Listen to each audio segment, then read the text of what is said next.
Welcome back to part 2 of Ask the King for episode 17, September 29th, 2011. Some really good questions left here that I actually want to address and give some time to talk about. So I'm glad that I did. And let's get right into it. First question. Hi Phil, I was wondering if you would ever consider doing a podcast. Fans would be able to... He forgot a word. That's why I stumbled over that. Let's read this again. Fans will be able to listen to you and or your friends on the way to work, for example. Personally, I think it would be great to be able to hear you talk about gaming news. Wow. You probably hear me burp on the podcast, too. Personally, I think it would be great to be able to hear you talk about gaming news and topics. Or perhaps something completely different, like a Cooking with the King podcast. Oh, here we go again with the cooking show. Keep it coming from Cheesy Spread. Well... Thank you for the question. It's not that, I don't want to do something like that. I think it would be cool to talk about a variety of topics, gaming related and also other things. But as you know, pretty much right now my schedule is every single day play games for several hours, upload videos. Sunday John comes over, we film Smart Guys, then we do co-op gameplay. Sunday usually is a weird day, either I'm at a tournament or maybe I go to dinner with my parents. I try to squeeze in some gaming there. So my schedule has been pretty freaking busy since I've been doing this full time. That doesn't mean that necessarily I won't branch out and do something like a podcast. In fact, if you haven't seen it yet, John Rambo does have a podcast he started last week. He'll have a new episode out tomorrow. It's called The Show, and it's him and his friend John, who he calls OJ, and they just shoot the shit. Last week they talked all about the gaming schedule of games coming out by the end of the year, what games they were interested in, what games they're probably going to buy, and a little bit of information in there. I think this week they're going to be talking about games that John's played. I think he played X-Men Destiny this week just like I did, and he's going to review it. I think they want to talk a little bit more about other things going on. So right now, that's kind of what John's doing. He's getting a podcast going. And I think he's having a little bit of difficulty figuring out how to get it on iTunes. I think he wants to get it on iTunes and then see even possibly, hey, maybe make it 50 cents. And if people want to, listen to it once a week, pay 50 cents, or maybe do a subscription of a certain amount, and then you can get all the podcasts. But I think he's having problems figuring out how to do that. Now, I know nothing about it. I've never touched iTunes, besides downloading 1 or 2 songs at one point. So I have no idea how that works. But there's possibility maybe I'll be a guest on that show at some point. Or maybe I'll branch out and do something like that. Who knows? So we'll see. It's definitely a consideration. Thanks for the interest, and we'll see what happens. Next question says, hey Phil, are you planning us on updating the situation of your merchandise? I mean, you haven't talked about it much, about what's new, what's coming up, and how business is going overall with the merchandise. That's from Nightmare Crow. Very good point. And I guess it's time. I really haven't mentioned the merchandise in a long-ass time at this point. It's been like months upon months. I can't even remember the last time I mentioned it. It's probably like either the spring or even before that. Here's the deal. I'm not a graphic designer, as you know, and I don't have time to put stuff together to make merch. Now, I do have a section on the forums called like logos, theme songs, and there have been a couple people who submitted stuff, but really there wasn't, an overwhelming amount of people submitting things that would be, a good shirt or anything like that for merch. So really what's on there is on there, and if you don't know about it, it's cafepress.com/darksidephil, and it's really just the same stuff that's been on there since early this year. I haven't updated it at all, nor have I really bought any of it to wear in videos. I have some of the shirts, and neither have I promoted it. The reason is a couple reasons. Number one, the only reason I really did that, and this is unlike a lot of other people have asked me questions about shirts and stuff, and other people, what they do. I'm not promoting that stuff, I'm not really actively trying to sell it. The reason I did it is because my fans actually asked me to do it. My fans contacted me, not this Christmas that passed, but I think the one before, and said, Phil, you have no merch. Like, right now we're big fans. Christmas is coming up, and we really would have liked to have been able to get maybe like a t-shirt or something from you, and you don't have anything. So Cafe Press contacted me, and for free I put up this merch store, but I really haven't done anything with it. It's not, for me, I make almost zero on it, okay? I make like $1 on every item I sell. So unless I was selling thousands of items, I'm not going to make any money on it, and honestly, no, I'm not selling thousands of items. Even when I was pushing it, I only sold maybe 30, 40 things a month, so it really wasn't any significant source of income for me. And like I said, it wasn't like there was an overabundance of interest, people submitting logos and things for me to put on shirts. Now, since then, I actually did talk to a company who contacted me. I didn't contact them. They contacted me and said that they wanted me to maybe promote their shirts, and also they were going to make me a line of shirts to sell, and that would have been a little bit more lucrative for me, and the shirts would have been much higher quality. Would have cool logos and sayings of mine and stuff on them. And I was interested, and then all of a sudden, like 2 months ago, they just never contacted me again. So I don't know what happened. I don't know if they don't think that. I don't know. I can tell you this. I know this company for a fact.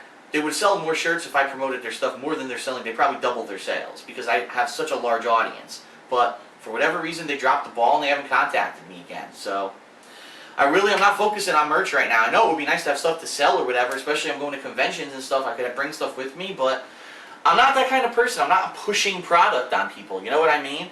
It's funny when I go to these gaming conventions, I see other gaming websites and stuff. Oh, buy our DVD, buy our shirt, buy this, buy that. Like, that's not even what I'm there for. I'm there to just have fun and to cover the convention.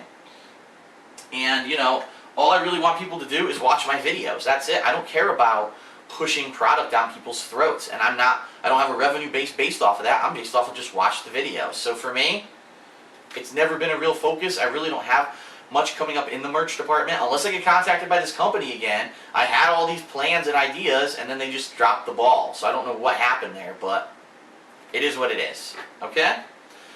Next question here. And this is a good one that I want to talk about. It says, Dear DSP, last week Sony amended the PlayStation 3 terms of service to include a little footnote that says you are no longer allowed to enter into a class action lawsuit against the company if you plan on using PlayStation Network ever again. While this is kind of annoying, it's just the first of many. EA also has jumped on that bandwagon, and agreeing to their terms of service for a game will actually waive your right to trial by jury. How do you feel about the recent terms of service charges made by Sony, EA, Steam, and others? And that question is from Stunted. It's despicable, and I'm fucking pissed off about it, because this country, the United States, prides itself on the fact you're innocent until proven guilty, and everyone deserves a trial by jury, okay? What these companies are telling you now is that if you want to use their services, PlayStation Network, play an EA game online, you're going to completely waive all of your legal rights. So, if Sony tomorrow sells your personal information to Afghani terrorists, and the Afghani terrorist uses your information to buy bombs and promote terrorism over in the Middle East, Sony says, oh, you signed the user agreement on PSN that says you can't do anything about it. Ha ha ha, fuck you. And it's despicable. We should have the ability to legally go after companies, entities, corporations who injure us. And these corporations are now finding these fucking loopholes and ways. How many people, honestly, and by the way, just so everyone knows, I have not logged into PlayStation Network since they instituted this policy. Here's what they did. You can't, when you auto-log onto your PlayStation 3, it doesn't log you into PlayStation Network anymore. It gives you an error message that says, you must manually log in order to connect to PlayStation Network. And the reason they did that is because they want you to sign this terms of service on PlayStation Network saying you waive all legal rights to prosecute them if you use PlayStation Network.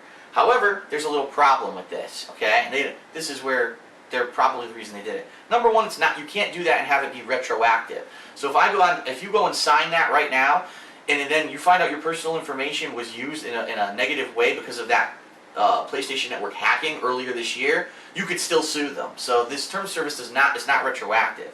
Number two, I really have a hard time believing that if there's negligence and misuse of your personal information, regardless of whatever fucking term of service that you digitally sign, I don't think it's going to hold up in court. I think that probably, if enough negative stuff happened, if there were really significant damages to your identity, for example, if your identity was stolen, I don't think that they could have that as a defense. I think that the courts would say, no, fuck your digital term of service. It's not a real contract. It's a piece of fucking text you put on a screen that no one can sit there and fucking read and understand. You can't expect the 13-year-old who owns a PlayStation 3 to read a legal document and understand that he's signing away his legal rights to use PlayStation Network. It's a complete joke, and it's a farce. And I think they're doing it to try to protect themselves, just in case someone like Sony gets hacked again, that they can't get sued. But I don't think it will hold up in court. Now, don't quote me on that. I'm not a lawyer, but from everything that I've experienced from law and U.S. law, I don't think it would hold up. But I think it's despicable. I think that if these companies had did their job from day one to protect your information, that maybe they wouldn't need to have these tricky fucking terms of service wedged into your ability to use PlayStation Network and other online capabilities for other games. It's a joke, and it's just their complete irresponsibility. They don't want to put in the responsibility to protect your information, and then they don't want to be legally liable when they fuck up. So, I completely disagree with it. I think that everyone should have the right to try to, seek some kind of repercussion for a company misusing your personal information, and I don't think that they should be allowed to be putting those contracts into their digital term of service contract that you digitally sign when you log into their services. I think it's absurd. And I'm not too happy about it, as you can tell. Next question, what would you call your fans? Like a name for us subs. Kind of like what a few people on YouTube do. For example, Yogacast called their subscribers Yognauts, or Sly Foxhound calls his subs homies. What would we be called? Thanks for your time. Chance, also known as XX Morose XX. Okay? Actually, years upon years ago, we're talking probably like 2004, 2005. This is before YouTube, way before. When I was just in the Street Fighter community, I actually had my own website it wasn't thekingofhate.com, it was actually called tophaters.com. It was a parody of an elitist fucking website of a group of players from the West Coast who thought they were better than everyone else and made a game called Top Players, haha, and we're going to put up footage of us playing games. It was just like a really cocky thing. So I made Top Haters to make fun of them, and the next thing you know, my website became more popular than theirs because it was a joking, website all about basically making fun of stuff like that. And I called people who subscribed to the website and the mailing list the Hate Army. And I thought that was a really cool name, the Hate Army, but I've refrained from saying anything like that since I started YouTube, because a lot of people can say, oh, hate is such a bad thing, and now you're promoting racial hate. And I didn't want kids, you're a teenager, and next thing you know, your mom comes in, you're part of what? The Hate Army? What are you, a neo-Nazi? Or some shit like that. Now, that's obviously not what it is, but I still think that's a cool name, the Hate Army. People who were followers of the King of Hate, and, you watch my videos, and you're part of the website, and you're a subscriber, you follow me on Twitter, and so on and so forth. So I thought that would be a pretty cool name for it. Yeah. But I never really, got into that, never really named my fans per se, but maybe that's a cool thing to do. I don't know. Next question, and this actually is an important one that I do want to talk about. Hey Phil, I'm pretty sure you know about how Spooky was held at the border for having his gear confiscated, preventing him from being able to stream anything from now to whenever Homeland Security decides to get its head out of its ass and learns how to use the internet. First of all, what do you think about a website like Kotaku actually making an article about this and calling him a pro-gaming caster? And second, what are your overall thoughts on what went down in respect to the political climate the United States is currently in, and what do you think you and your viewership can do to change this? And that's from Mize. Here's what happened in a nutshell. Team Spooky is a group of gamers who I'm friends with. Min is part of that team, by the way, and everyone knows Min, who go around and they stream Street Fighter tournaments, okay? Spooky, his name is Vic, he's the head guy, he's the one who really controls all of the equipment and everything, went up to a Canadian tournament this past weekend to cover it, and he streamed the whole event. As he's on his way back, he's on a bus, and they bring him to Buffalo, New York, where then he hits the Department of Homeland Security, Customs, or whatever. They see the stuff you're bringing back into the country from Canada. So they start looking at his stuff, and they start questioning him. What is this laptop for? What is this camera for? What are these wires for? And he told them, I'm a gaming streamer, a gaming caster. I go around the United States, Canada, and I stream live tournament footage of fighting games over the internet. apparently this is like, it blew their fucking mind so much that someone would do that they didn't believe him. And they said, well, we're going to keep all your equipment and we're going to investigate to make sure that you're not a terrorist. Now, I just want to say this. The Department of Homeland Security is purely funded by taxpayer dollars.